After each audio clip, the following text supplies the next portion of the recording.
y'all, thank you very much for tuning in. I hope you guys have an excellent day today. So this is something I've seen pop up a few times, and a few people have asked me over the last year or so, and that is, how do you become a furry YouTuber, or a YouTuber in general, I guess. So I figured I'd quickly answer that question, give you guys a couple of tips and advice on how you dudes can become furry YouTubers like this dude. And I suppose the absolute first thing you need, the absolute basic level stuff you need to become a furry YouTuber is a clue about what you want to do. Like I see a lot of dudes out there who are like, I want to become a furry YouTuber. Guys, what content should I do? And it's like, this is something you do kind of need laid down at the beginning before you even really start. Having a little bit of a clue what kind of content you want to do, because that way you can progress forward and actually start doing that. And I realised that your content may change over time. Like once you get going, you might want to start doing X, Y, Z and end up doing A, B and C. But that first little nugget, that first little seed of what you need to do is have an idea of what you want to do as content to begin with. It also does kind of help if you know what kind of format you want to do. I mean, there's a few formats out there. You could be like a fursuit YouTuber like my glorious self, or you could be like a PNG YouTuber where you use image stills of your persona up on the screen, and throw in a cool voiceover with it. Or you could just be like one of these dudes who just do art on screen and do time lapses and start chatting over that kind of stuff, you know what I mean? Or even a skin tuber with all this weird skinny stuff and hair and actual eyes that the people can see. There's a fair few basic formats that you can start with, and you can switch between the three, go with talking avatars on Facebook, all that kind of stuff. There's loads of things you can start up with, which are relatively easy to get going. And like with the content itself, you don't have to stick to one format the whole way. You can switch and flip and flow with whatever you're feeling like.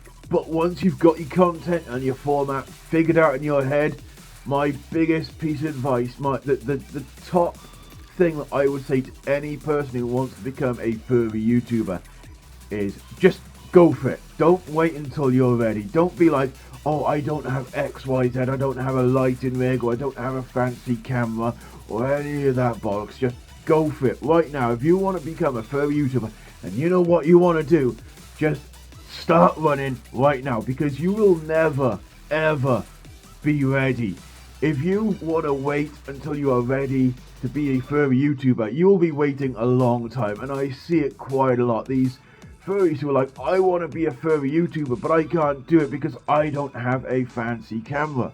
And they said that 6 months ago, and they're still not a furry YouTuber now because they still don't have the fancy camera. And I'm just going to tell you dudes, go for it right now. Grab your phone, hold your phone up, and just start recording right now. It's what I did. I didn't have a fancy camera rig. I didn't have this tripod here or this swanky light rig or anything like that when I first started. I literally just had my phone, I propped it up against some books and recorded some dumb skits, because if I'd waited until I had a tripod, that would have been 2 or 3 weeks delay.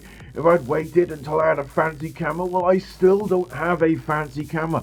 I'm still doing this on my phone. I just happen to have a bit of a fancier phone right now. And I know that there are some furry YouTubers out there who their whole shtick is that they have the latest and greatest equipment. I've seen it firsthand where they've got 2 or 3 cameras, lighting rigs, all this kind of stuff, weird shady stuff, and they do color matching. And yeah, it looks shit hot when they actually go through with it, and the finished format is on point.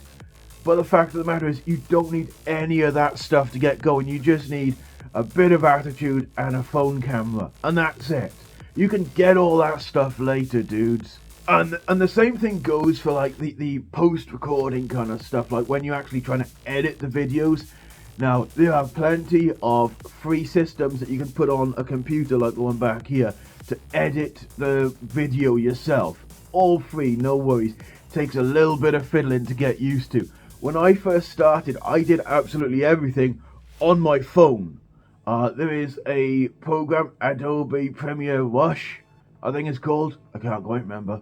And it's an app for most smartphones. I did it on an Android, obviously, that will do basic editing of videos for you. You look at my first 6 months to about 8 months, essentially when my intro switched from being a random little animation to shots of fur meats and stuff, up until that point I did absolutely everything on my phone. Usually sat on a train going to work after recording before work. It's very easy. It's a free program. You can do everything for free on your phone to start out. So don't worry about getting all the fancy equipment and fancy software and learning how to do it and waiting for that, because you'll be waiting an eternity. Just jump right in right now and start doing it right now. And of course, you can learn all the fancy stuff later for editing. Or if you start making money pretty early on, you can actually hire editors. I know my dude Benji the Beagle offers his editing services for you dudes. So if you're looking for that, you want to splash a little cash to get a professional cut, just find one of these most excellent editors out there and get them to do it for you. Now, a quick word of warning, and one thing you dudes do need to consider if you do plan on getting into this is the sheer amount of effort you'll need to put in. Now, you all may not realize this, but I record my videos generally before I go to work. I get up about 2-3 hours earlier than planned, come down here, do all the recording, all the shenanigans, and then once I'm done, I get up and go to my day job, because even though I've broken 1,000 subs now, I do not make any money off my YouTube. I have to hold down a day job, so my YouTube is extra effort on top of the regular effort you have to put into life in the first place. At least 2 or 3 hours later today will go into editing this video as well. So it's not just the recording, it's the editing, the uploading, doing all the fine things. It is a lot of effort to be a furry YouTuber, dudes. So just understand before you get into the game that you will be putting a lot of effort in. And if you're already stressed to the max, maybe adding furry YouTuber to your resume isn't quite the right decision until you've relieved some other responsibilities from your lives, dudes. Another massive piece of advice I'd give to you dudes is don't be disheartened if you don't get the spectacular reaction you're envisioning when you first start. Now, I know I was a little delusional when I first started.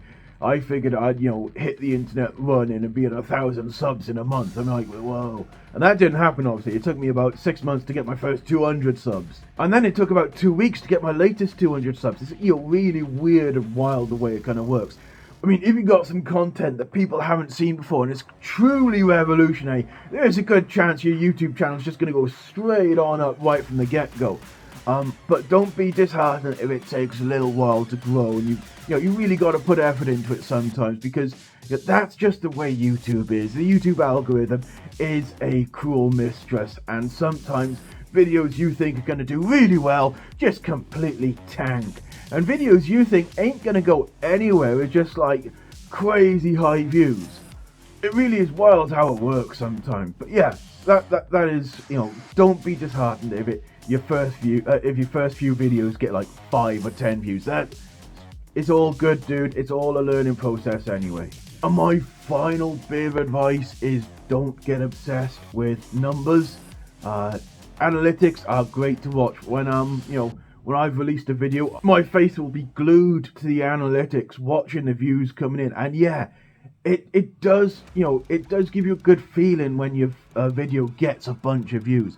But don't be obsessed with things like that. Don't let your subscriber count go to your head or anything like that. Just chill and go with it and have fun doing it. There's some pretty good milestones out there, like when you hit your first 1,000 or even the first 100 subscribers. It gives you a good feeling.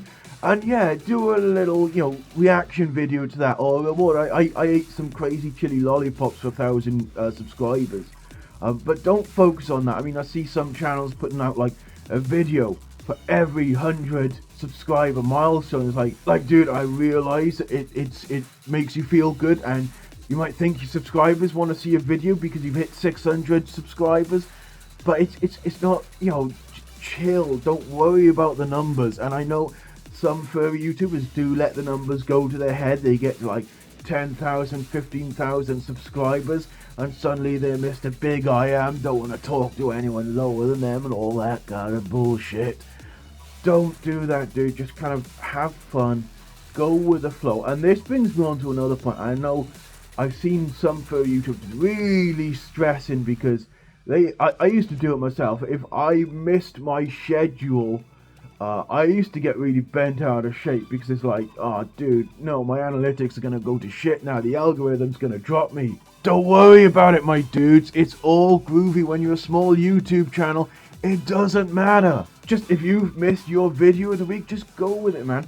Don't worry about uploading an apology or, you know, a video saying why you haven't uploaded a video this week, because legit, your subscribers don't really worry about that kind of stuff. They're happy when you upload stuff. They're happy when you don't upload stuff. If you miss a slot, don't worry about it, dudes. It's all groovy.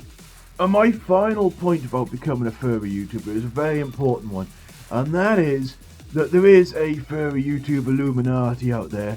They are watching you. I do suspect they're being run by Star Raccoon, so be very, very cautious out there. Watch out for them coming for you. They will try and get you, and they will try to do unspeakable things to you. So I hope you all enjoyed this video. If you did, drop a like, subscribe, do all that good YouTube stuff. Consider joining my Patreon, consider joining my Discord. Both places. The first one, you'll see my videos early, see some of my art. The second one, you'll meet some most excellent dudes. Come and chill out and, you know, have a great day. But other than that, I hope you guys have an amazing week, an outstanding weekend in a couple of days or whatever, and a fantastic new year. And I will see you guys. New year? What the fuck? A fantastic rest of the year, and I will see you guys in the next video, okay? You all take care now. Ta-ra.